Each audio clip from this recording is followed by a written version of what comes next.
Hello friends, मैं गौरव मेहता। आज हम बात करेंगे सितंबर 2024 जो इनटेक है लाटविया का। इसमें आपको किन सब चीज़ों का ध्यान रखना है और इस इनटेक में क्या मेजर चेंजेस हैं एम्बेसी के एंड से। देखिए, बहुत ही इंपॉर्टेंट इन्फॉर्मेशन मैं आपसे शेयर करने वाला हूं और जो भी स्टूडेंट्स सितंबर इनटेक में अप्लाई कर रहे हैं उनके लिए बहुत ही हेल्पफुल ये इन्फॉर्मेशन होने वाली है। तो देखिए, अगर हम बात करते हैं अपॉइंटमेंट्स की, तो बैचलर प्रोग्राम्स में जिन स्टूडेंट्स ने अप्लाई किया हुआ है तो उनके लिए भी अपॉइंटमेंट्स जो है वो ओपन हो चुकी हैं। आप जो है अपनी अपॉइंटमेंट बुक करके ऑनलाइन आप अपनी एप्लीकेशन जो है वो सबमिट कर सकते हैं। और मास्टर्स वालों की अगर हम बात करें तो आपको अपॉइंटमेंट लेने की जरूरत नहीं है और आप डायरेक्ट जो है वीएफएस ग्लोबल में विजिट करके आप वॉक इन जा करके वहां पे अपनी जो है वीजा एप्लीकेशन सबमिट कर सकते हैं।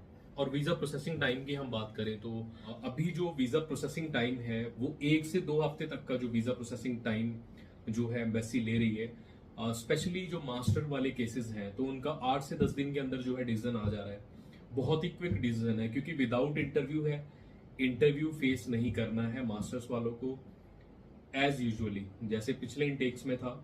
और बैचलर डिग्री वालों को के लिए थोड़ा सा मुश्किल है वीजा लेना, स्ट्रिक्ट है एम्बेसी बैचलर प्रोग्राम में जिन स्टूडेंट्स ने अप्लाई किया हुआ है। तो कैसे लेना है लेकिन बैचलर वालों को भी वीजा, वो भी आगे डिस्कस करेंगे।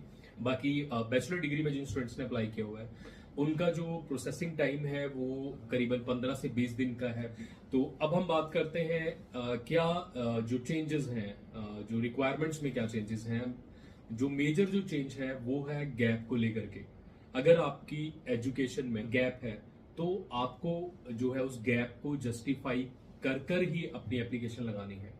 नॉर्मली अगर हम बात करें लाटविया की तो पीछे 2 4 5 साल पहले की अगर हम बात करें तो नॉर्मली 4 5 साल तक का गैप एक्सेप्टेड था लाटविया में, इजीली वीजा आ जाता था अगर आप गैप के साथ भी एप्लीकेशन लगा रहे थे। But time to time embassy को ये रियलाइज हुआ कि जो स्टूडेंट्स स्पेशली बैचलर डिग्री वाले जो बच्चे हैं, अगर उनकी स्टडी में गैप आ गया है तो वो जनरल स्टूडेंट्स नहीं रहे। उनकी इंटेंशन लाटविया जाकर के पढ़ने की नहीं है। तो वो ये देखते हैं कि अगर आपकी एजुकेशन में गैप है, बैचलर प्रोग्राम वालों का अगर 2 साल तक का गैप है, 2.5 साल तक का है, कोई इशू नहीं है, कोई प्रॉब्लम नहीं आएगी। लेकिन उससे ज्यादा अगर गैप है तो आपको जस्टिफाई करना पड़ेगा गैप। जो भी आपने एक्टिविटी की है गैप के अंदर तो वो आपको प्रूव करना पड़ेगा एम्बेसी को कि आपने क्या किया है उस गैप के अंदर।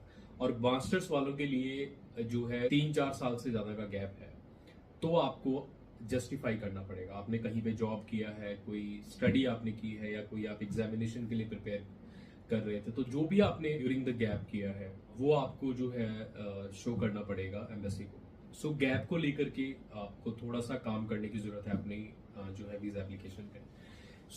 अब हम बात करते हैं फंड्स की रिक्वायरमेंट। तो देखिए, फंड्स आपको 2 अकाउंट्स में शो करने हैं अकॉर्डिंग टू मी। जो भी स्टूडेंट लाटविया में स्टडी वीजा के लिए अप्लाई कर रहा है, एक तो अपने स्पॉन्सर के अकाउंट में शो करे। स्पॉन्सर के अकाउंट में आपको मिनिमम जो है 8.5 9 लाख रुपए जो है मिनिमम रिक्वायरमेंट है जो आपको शो करना है।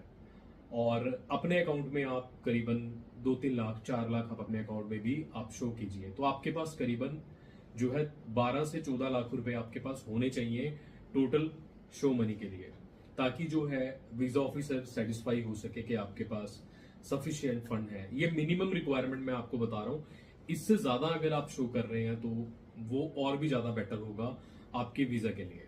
अब बात कर लेते हैं वीजा इंटरव्यू की। अब देखिए, बैचलर वालों का इंटरव्यू है, ठीक है। अगर आपने बैचलर डिग्री में अप्लाई किया हुआ है तो आपको इंटरव्यू के लिए अच्छे से प्रिपेयर होकर जाना है, ये तो आपको पता ही है। लेकिन कैसे प्रिपेयर होना है, किन चीजों का ध्यान रखना है, वो बहुत इंपॉर्टेंट चीज है।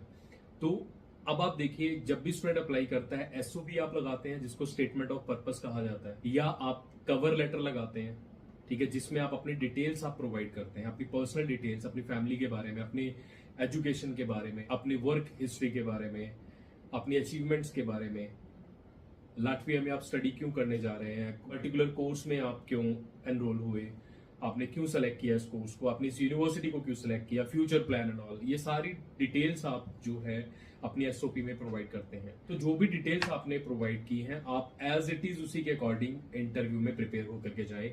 कुछ भी मिसमैच मत करें आप, कोई भी ऐसा आंसर ना दें जो आपकी एप्लीकेशन में डॉक्यूमेंट्स लगे हैं उससे बाहर आप कुछ भी ना बोले। वीजा ऑफिसर आपसे सिर्फ वही क्वेश्चन पूछेगा जो आपने डॉक्यूमेंट्स उनको प्रोवाइड किए हैं, उनके पास डॉक्यूमेंट्स पड़े हैं, वो आपके डॉक्यूमेंट्स सामने रख करके इंटरव्यू ले रहे हैं, उनके पास सारी डिटेल है आपकी।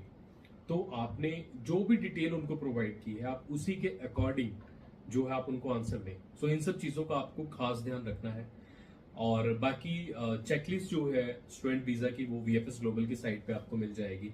बाकी मैं डिस्क्रिप्शन में भी जो है लिंक आपको आपसे शेयर कर दूंगा, जहां से आप चेकलिस्ट देख करके आप डॉक्यूमेंट्स अपने प्रिपेयर कर सकते हैं और अपनी वीजा एप्लीकेशन जो है वो वीजा के लिए सबमिट कर सकते हैं।